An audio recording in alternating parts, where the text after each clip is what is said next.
सर्वांना ख्रिस्तात सलाम। आज आपण लूक शुभवर्तमान याचा 15वा अध्याय वचन 1 ते 10 या वचनावरती मनन चिंतन करणार आहोत। लूक शुभवर्तमान याचा 15वा अध्याय वचन 1 ते 10। मी आपणास विनंती करेल की आपण आपल्या घरातील पवित्र शास्त्रामध्ये ही वचने वाचावी, जेणेकरून आपल्याला हा संदेश योग्य प्रकारे समजेल। आणि प्रत्येक जण जीवनामध्ये हा अनुभव घेत असतो की काही लोक आपल्याला जवळ करण्याचा प्रयत्न करत असतात, किंबहुना प्रेम करतात, आपल्यावरती जीव लावतात, परंतु बहुतांश लोक जे आहेत ते आपला तिरस्कार करतात, आपल्याला लांब ढकलण्याचा प्रयत्न करतात, आपल्याला आपल्या संधींपासून रोखून ठेवण्याचा प्रयत्न करतात। आणि मग ज्यावेळेस असं काही घडतं त्यावेळेस आपल्या मनामध्ये काय होतं आणि त्याहूनही अधिक परमेश्वराच्या मनामध्ये काय होतं हे आपण या संदेशाद्वारे समजून घेणार आहोत। या संदेशापूर्वी आपण या संदेशासाठी प्रार्थना करूया। हे स्वर्गीय परमेश्वरा, ज्यावेळेस कुणी आम्हाला नाकारतं, धिक्कारतं, त्यावेळेस तुला अधिक त्रास होतो। आणि तू आज या संदेशाद्वारे जे काय आम्हाला सांगू इच्छितोस ते आम्हाला समजू दे आणि पुन्हा एकदा तुझ्या सहवासात वाढण्यास तू आम्हाला तुझ्या जवळ घे। ही प्रार्थना येशू ख्रिस्ताच्या नावात मागतो म्हणून तू ऐक, आमेन। मी आशा करतो की आपण प्रत्येकाने आपल्या पवित्र शास्त्रातून लूक शुभवर्तमान 15वा अध्याय 1 ते 10 ही वचने वाचली असतील।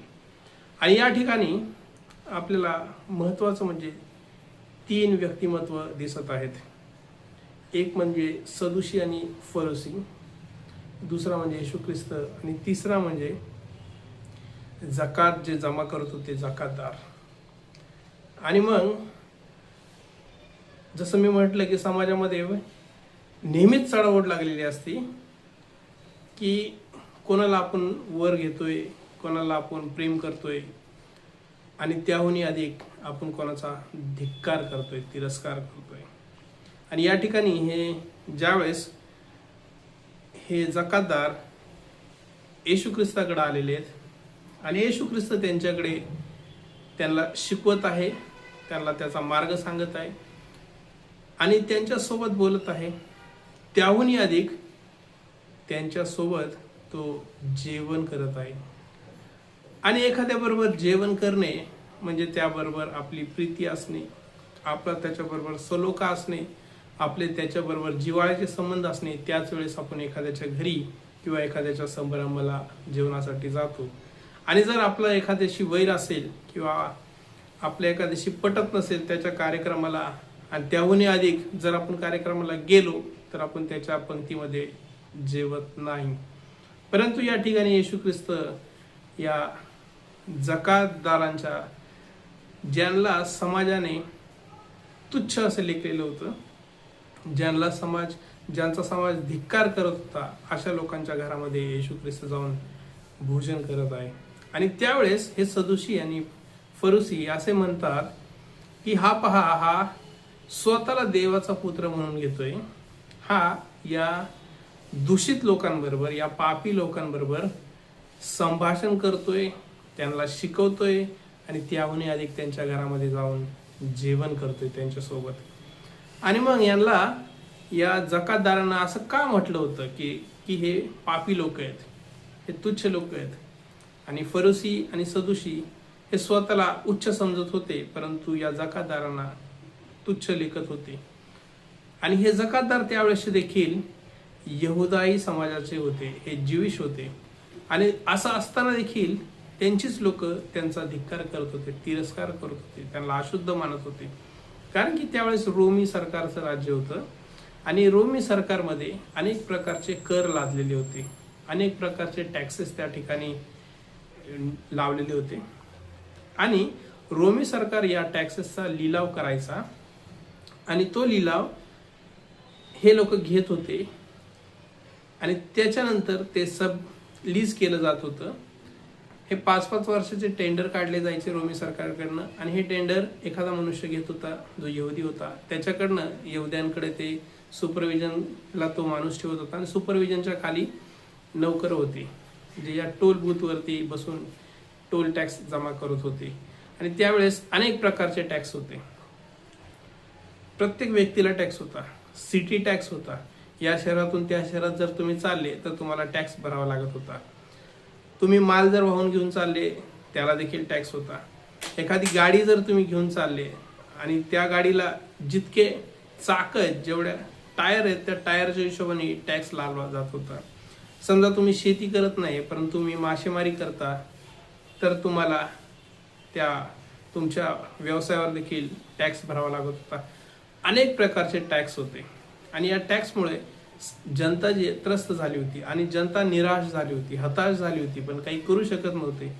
आणि विशेष म्हणजे यहुदीच लोक त्यांचे रोमी सरकारचे एजंट होऊन यांच्याकडनं टॅक्स जमा करत होते आणि भयानक लुटत होते. लूट माजलेली होती. म्हणून या जकातदारांना, टोल टॅक्स कलेक्टर्सला ते लोक चांगलं मानत नव्हते. कारण की आज देखील आपला जर कष्टाचा पैसा जर कोणी लुबाडून घेण्याचा जर प्रयत्न करत असेल, आपल्याला समजतंय की आपल्याकडनं अतिरेक पैसा उकळतोय, परंतु द्यावं लागतंय भीतीपोटी म्हणा. आणि मग अशा वेळेस आपण त्या व्यक्तीचा तिरस्कार करतो. आणि हीच काहीशी परिस्थिती झाली होती. म्हणून या जकातदारांचा त्यावेळेस लोक निषेध करत होते किंवा धिक्कार करत होते. आणि अशा परिस्थितीमध्ये ज्यावेळेस परमेश्वर सांगतोय वचनातनं की तुम्ही दीन दुबळ्यांची काळजी घ्या, आणि हे त्याच्या विरोधात करत होते. हे गरिबांना लुटत होते, कधी कधी एक्स्ट्रा टॅक्स घेत होते, बहुतेक ठिकाणी पुन्हा पुन्हा ते लुटत होते. आणि अशा परिस्थितीमध्ये लोक वैतागले होते. म्हणून यांना लोक पापी समजत होते, पापी मानत होते. आणि अशा परिस्थितीमध्ये येशू ख्रिस्त त्यांच्याकडं स्वतःहून त्यांच्या सोबत बोलतोय, बसतोय, उठतोय. आणि त्यांनी आग्रहाचं आमंत्रण दिलं की तू आमच्या घरी येऊन जेव. त्यावेळेस येशू ख्रिस्त त्या ठिकाणी गेला.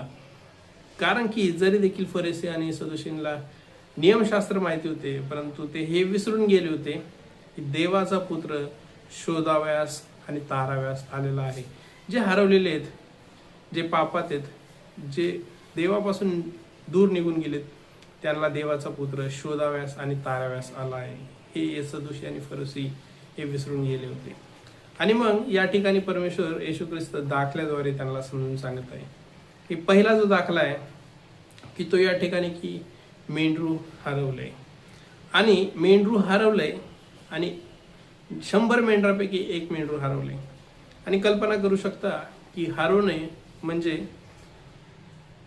आपण ज्या जागी आहोत त्या जागेहून आपण कुठेतरी दूर निघून जाणे. आणि हे मेंढरू जे हरवले, हे मेंढरू स्वतःच्या निष्काळजीमुळे हरवले असेल. कारण की मेंढरांची आपण पाहिलं की एक विचारधारा असते की एक मेंढरू पुढे निघालं की सर्व मेंढरं त्याच्या मागे निघतात. परंतु या मेंढराने आपली विचारधारा कदाचित बदलली असेल आणि विचारधारा बदलल्यामुळे त्यांनी मार्ग बदलला आणि मेंढरांच्या कळपाबरोबर न चालता तो इतरत्र भटकून गेला. आणि ज्यावेळेस इतरत्र भटून गेला त्यावेळेस हा मेंढपाळ सर्व मेंढरे 99 मेंढरे योग्य ठिकाणी त्याच्या घरामध्ये ठेवतो आणि पुन्हा एकदा त्या एका मेंढरासाठी शोधावयास निघतो. आणि काय गरज होती त्याला की तो 99 मेंढर असताना एक मेंढरू शोधाव्यास निघाला? कारण की त्यावेळेसची जी संकल्पना होती की अशी होती की मेंढपाळाने मेंढरांची काळजी घ्यायची आणि प्रत्येक मेंढराची काळजी घ्यायची. आणि तशाच प्रकारे ते मेंढपाळ देखील प्रामाणिकपणे काम करत होते. आणि परंतु जर कधी अशी काही घटना घडली, जर त्या मालकाचा जनावर मेंढरू जर हरवलं किंवा काहीतरी घातपात झाला आणि जर ती निष्काळजी या मेंढपाळाने जर केली असेल तर त्या मेंढपाळाला त्या मेंढराची किंमत त्या मालकाला भरून द्यावी लागत होती. आणि दुसरा मुद्दा म्हणजे किंमत तर भरून देतीलच, परंतु त्यांच्यावरती एक डाग लागत होता की हा बिनकामाचा निष्काळजी कामचुकार मेंढपाळ आहे. आणि ज्यावेळेस हा शिक्का त्याच्यावरती लागत होता त्यावेळेस त्याला कोणीही कामाला घेत नव्हते. आणि आजच्या सारखे त्यावेळेस इंडस्ट्रियल रेव्होल्युशन नव्हतं, समृद्धी नव्हती की एकाकडनं गेलं आणि दुसरीकडे कामाला लागलंय. छोटे छोटे गावं होते आणि प्रत्येकाचा एकमेकाशी संपर्क होता. जर एखाद्याने शिक्का मारला की हा कामचुकार आहे, हा मेंढपाळ योग्य काम करत नाही, हा आपल्याला नुकसान करतो, तर त्या मेंढपाळाचं जगणं मुश्किल होत होतं. आणि ही एक भीती त्या मेंढपाळाच्या मनामध्ये होती. आणि दुसरं, जर एखाद्या प्राण्याने त्या मेंढाला जर खाल्लं आणि ते जर पुराव्यानिशी असेल तर त्याला माफी होती. या दोन गोष्टी आहेत त्याच्यामध्ये. परंतु हा जो मेंढपाळ होता हा या दोन्ही गोष्टींच्या वरती होता. आणि ती गोष्ट म्हणजे तो त्याच्या मेंढरांवरती जीवापाड प्रेम करत होता. त्या मेंढरांवरती त्यांनी आपला जीव ओतला होता. आणि म्हणूनच 99 असताना देखील तो एका मेंढराच्या शोधात निघाला. आणि ज्यावेळेस तो शोधात निघाला आणि ज्यावेळेस त्याला ते मेंढरू सापडतं, त्यावेळेस तो आनंदाने त्याला उचलून घेतो, आपल्या खांद्यावर घेतो आणि आनंदाने घरी येतो. परंतु आपल्या आजच्या युगामध्ये जर आपला एखादा साथीदार आपल्यापासून जर लांब गेला आणि आपण कुठंतरी एखाद्या कार्यक्रमाला गेलोय किंवा एखाद्या सहलीला गेलोय, एखाद्या ट्रेकिंगला गेलोय आणि आपला एखादा सहकारी जर मागे राहिला किंवा रस्ता चुकला आणि मग आपल्याला जर समजलं आणि आपण जर शोधायला निघालो आणि ज्यावेळेस तो आपल्याला सापडतो, सर्वात प्रथम आपण त्याला नाही ते बोलतो. आपण त्याला अयोग्य गोष्टी ऐकवतो. तू असंच काय केलं, तू जास्त शहाणा झाला का, तुझ्यामुळं आमचा टाइम खराब झाला, आजकालच्या युगामध्ये टाइम नाही आहे, आम्ही मॅनेज कसं करायचं, आम्ही इथं सहलीला आलो का तुला शोधायला आलो. आणि अशा बऱ्याच गोष्टी आम्ही ऐकत आणि पुढचा आमचा सर्व जो कार्यक्रम असतो तो फेल जातो. आणि आम्ही सतत त्याला दोष देत राहतो आयुष्यभर, तुझ्यामुळं आमची जी आउटिंग होती, आमची जी ट्रेकिंग होती, जी पिकनिक होती ती फेल गेली. परंतु या ठिकाणी या मेंढपाळाने त्याला आपल्या खांद्यावर घेतलं. खांद्यावर का घेतलं हा एक महत्वाचा मुद्दा आहे. आपण एखाद्याला चुकला तर त्याला आपण नाही ते बोलतो, दोषी ठरवतो. परंतु या मेंढपाळाने त्याला एक शब्दही न बोलता त्याला उचलून त्याच्या खांद्यावर घेऊन तो घरी निघाला.